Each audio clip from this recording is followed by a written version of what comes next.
ಪರಿಷತ್ನಲ್ಲಿ ಸದ್ಯ ಬಿಜೆಪಿಗೆ ಸ್ಪಷ್ಟ ಬಹುಮತ ಇಲ್ಲ, ನಮ್ಮೆಲ್ಲರಿಗೂ ಗೊತ್ತದು. ಜೆಡಿಎಸ್ ಸಹಕಾರ ಇದ್ದರೂ ವಿಧೇಯಕ ಪಾಸ್ ಅನುಮಾನ. ವಿಧೇಯಕಕ್ಕೆ ಜೆಡಿಎಸ್ ವಿರೋಧದ ಕಾರಣಕ್ಕೆ ಅನುಮಾನ ಆಗ್ತಾ ಇದೆ. ಈಗ ಬ್ರೇಕಿಂಗ್ ನ್ಯೂಸ್.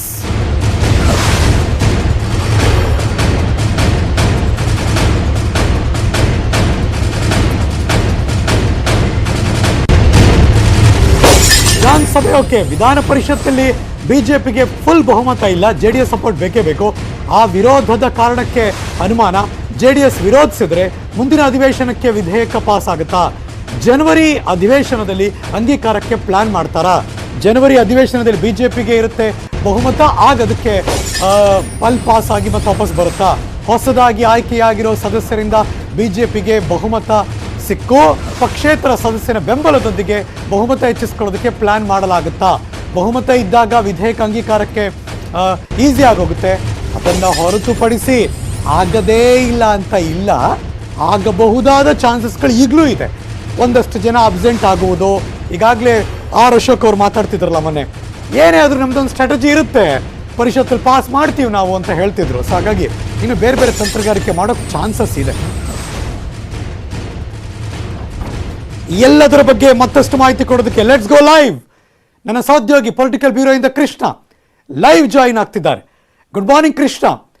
ಇವತ್ತು ವಿಧಾನಸಭೆಯಲ್ಲಿ ಏನೇನೆಲ್ಲ ನಡೆಯುತ್ತೆ, ವಿಧಾನ ಪರಿಷತ್ಗೆ ಮೇಲ್ಮನೆಗೆ ಇವತ್ತು ಕಳುಹಿಸುವುದಾದರೆ ಮೇಲ್ಮನೆಯಲ್ಲಿ ಅಫ್ಕೋರ್ಸ್ ಅಲ್ಲಿ ಬಹುಮತ ಇಲ್ಲ ನಿಜ, ಆದರೆ ಸ್ಟ್ರಾಟಜಿ ಪ್ಲಾನ್ ಮಾಡೋದಕ್ಕೆ ತುಂಬ ದಾರಿಗಳಂತೂ ಇದ್ದೇ ಇದೆ.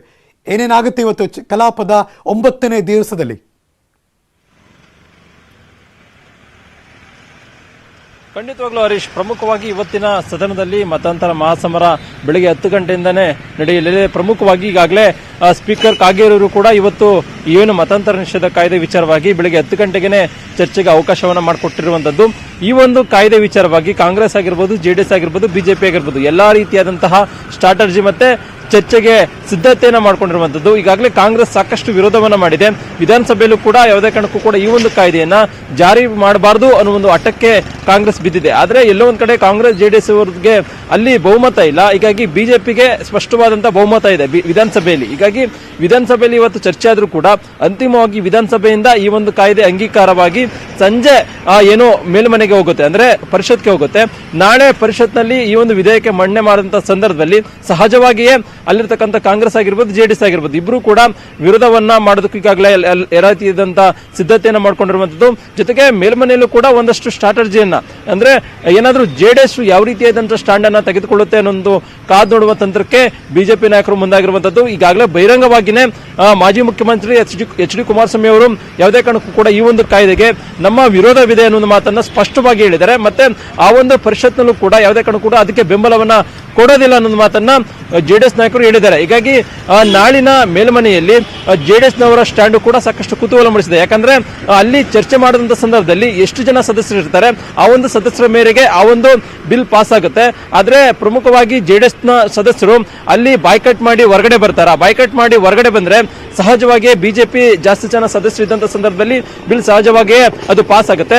ಆದ್ರೆ ಜೆಡಿಎಸ್ ನ ಸದಸ್ಯರು ಅಲ್ಲೇ ಇರ್ತಾರವ ಅಥವಾ ಕಾಂಗ್ರೆಸ್ ನ ಸದಸ್ಯರ ಜೊತೆಗೆ ಸಭಾತ್ಯಾಗ ಮಾಡಿ ಹೊರಗೆ ಬರ್ತಾರೆ ಅನ್ನೋದು ಕೂಡ ಸಾಕಷ್ಟು ಕುತೂಹಲದಿಂದ ಕಾಯ್ತಾ ಇರುವಂತದ್ದು ಬಿಜೆಪಿ ನಾಯಕರು. ಆ ಒಂದು ನಡೆಯ ಆಧಾರದ ಮೇಲೆ ಒಂದಷ್ಟು ಸ್ಟ್ರಾಟಜಿಯನ್ನು ಕೂಡ ಸಚಿವರಾಗಿರ್ಬೋದು, ಮುಖ್ಯಮಂತ್ರಿ ಬಸವರಾಜ ಬೊಮ್ಮಾಯಿ ಅವರು ಈಗಾಗಲೇ ಮಾಡ್ಕೊಂಡಿರುವಂತದ್ದು. ಒಂದ್ ವೇಳೆ ಏನಾದ್ರು ನಾಳಿನ ಸದನದಲ್ಲಿ ಅಂದ್ರೆ ಮೇಲ್ಮನೆಯಲ್ಲಿ ಆ ಒಂದು ಬಿಲ್ ಪಾಸ್ ಆಗ್ಲಿಲ್ಲ ಅಂತಂದ್ರೆ ಈಗಾಗಲೇ ಮುಂದಿನ ಅಧಿವೇಶನದಲ್ಲಿ ಅಂದ್ರೆ ಜನವರಿಯಲ್ಲಿ ಆ ಒಂದು ಕಾಯ್ದೆಯನ್ನ ಮೇಲ್ಮನೆಯಲ್ಲಿ ತಂದು ಅವಾಗ ಸಹಜವಾಗಿ ಮೊಮೆಂಟ್ ಆಡಳಿತ ಪಕ್ಷ ಇದ್ರ ಬಗ್ಗೆ ಪ್ರಸ್ತಾಪ ಮಾಡಿದ ದಿವಸದಿಂದ ಇಲ್ಲಿ ತನಕ ಇದನ್ನ ತುಂಬಾ ಪ್ರಬಲವಾಗಿ ಬಲವಾಗಿ ವಿರೋಧಿಸ್ತಾ ಬರ್ತಾನೆ ಇದ್ದಾರೆ. ಈಗ ಪ್ರತಿಪಕ್ಷಗಳಿರುವಂತಹ ಅಸ್ತ್ರ ಏನು, ಯಾವ ಪಾಯಿಂಟ್ ಹಿಡಿದು ಸರ್ಕಾರವನ್ನ ಇಕ್ಕಟ್ಟಿಗೆ ಸಿಲುಕಿಸುವಂತಹ ಪ್ಲಾನ್ ಮಾಡ್ತಿದ್ದಾರೆ, ಅದಕ್ಕೆ ಸರಿಯಾಗಿ ಇವರು ಕೂಡ ಡಿಫೆನ್ಸ್ ಮಾಡ್ಕೋಬೇಕಲ್ಲ ಮಿನಿಸ್ಟರು ಅಂದ್ರೆ ಸಿಎಂ, ಅದಕ್ಕೇನು ಸ್ಟ್ರಾಟಜಿಗಳು ನಡೀತಾ ಇದೆ? ಖಂಡಿತವಾಗ್ಲೂ ಹರೀಶ್, ಪ್ರಮುಖವಾಗಿ ಸಿದ್ದರಾಮಯ್ಯ ಅವರು ನಿನ್ನೆ ಸಡನ್ ಆಗಿ ಎತ್ಕೊಂಡು ಸ್ಪೀಕರ್ ಅವರು ಈಗ ಇವತ್ತು ಚರ್ಚೆಗೆ ಸಾಧ್ಯ ಇಲ್ಲ, ನಾವು ತಯಾರಿಲ್ಲ ಅನ್ನೋ ಮಾತನ್ನ ಸಿದ್ದರಾಮಯ್ಯ ಅವರು ಸ್ಪೀಕರ್ ಅವರಿಗೆ ಹೇಳಿದ್ರು.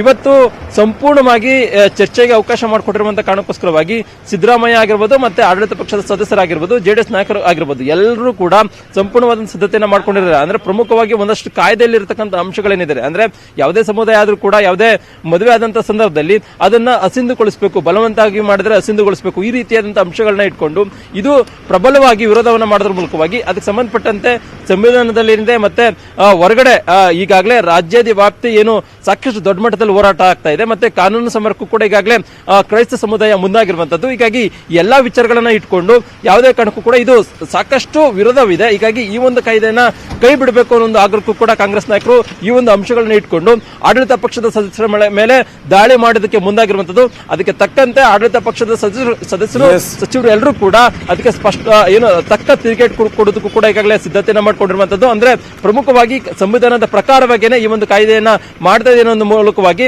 ಇವತ್ತು ಅವರಿಗೆ ತಿರುಗೇಟು ಕೊಡುವಂತಹ ಕೆಲಸಕ್ಕೂ ಕೂಡ ಮುಂದಾಗಿರುವಂತದ್ದು. ಹೀಗಾಗಿ ಇವತ್ತಿನ ಸದನ ಅಂದ್ರೆ ಕಾಂಗ್ರೆಸ್ ಆಗಿರ್ಬೋದು ಬಿಜೆಪಿ ನಾಯಕರ ನಡುವೆ ಒಂದು ವಾಕ್ಸಮರಕ್ಕೂ ಕೂಡ ಕಾರಣವಾಗುವಂತ ಸಾಧ್ಯತೆ ಇದೆ. ಸಂಪೂರ್ಣವಾಗಿ ಇವತ್ತು ಒಂದು ರೀತಿ ಕುತೂಹಲ ಮೂಡಿಸಿದೆ. ಕೃಷ್ಣ, ಈ ಕ್ಷಣದ ಮಾಹಿತಿಯನ್ನು ಅಪ್ಡೇಟ್ ಮಾಡಿದ್ದಕ್ಕೆ.